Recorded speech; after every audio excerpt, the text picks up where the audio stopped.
They ignored the black woman in row 9, then the pilot whispered her call sign and saved them all. Where are you watching from? Type your city in the comments. You might just get a shout out in the next video. If you're a cat lover, hit like. If you're a dog lover, drop a comment.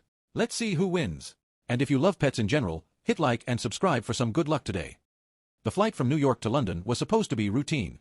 Families buckled in, business travelers opened laptops, and flight attendants hurried down the aisle with polite smiles and trays of drinks.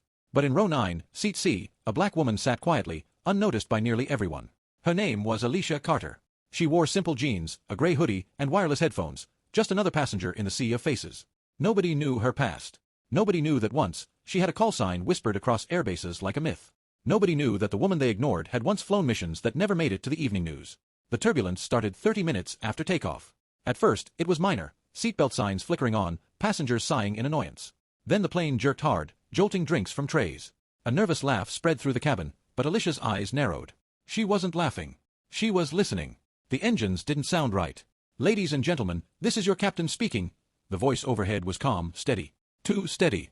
We're experiencing some unexpected turbulence, but nothing to worry about. Please remain seated. But Alicia knew that voice. Her heart skipped. The cadence. The faint rasp on the vowels. The pauses between words. She remembered it from radios, from missions where the odds were impossible and yet somehow, they came home. It couldn't be. She leaned forward, staring at the cockpit door at the front of the plane. The captain's voice. It had to be him. Passengers muttered nervously as the turbulence grew violent. Luggage bins rattled. A baby cried. A man across the aisle grumbled, "Ugh, pilots these days can't even fly straight." But Alicia wasn't thinking about complaints. She was thinking about stall speeds, wind shear, and hydraulic failure. The subtle dips and lifts told her something was wrong with more than the weather. The plane banked sharply left. People screamed. A flight attendant stumbled, grabbing onto the seats. "Excuse me." Alicia raised her voice, but it was drowned by the panic. She stood up, steady despite the violent shaking. "Something's wrong with the hydraulics." Heads turned toward her, confused, some annoyed. "Ma'am, please sit down," one of the attendants snapped, stress cracking her voice. "The captain has everything under control." "No, he doesn't," Alicia shot back. Her voice wasn't panicked, it was sharp, commanding. "I've flown aircraft heavier than this into worse situations. You're losing hydraulic pressure on the right side, aren't you?" The attendant blinked at her, stunned. The passengers around her scoffed.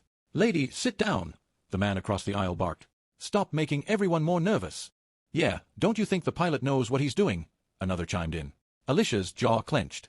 She'd heard that tone before, dismissal, doubt, disbelief. People always assumed she was just another face, just another woman with too much to say. Nobody ever believed her. Until it was too late. She was about to argue back when the intercom crackled again. "This is your captain." The voice was strained now, like he was pushing calm through clenched teeth. "We've had a slight technical issue,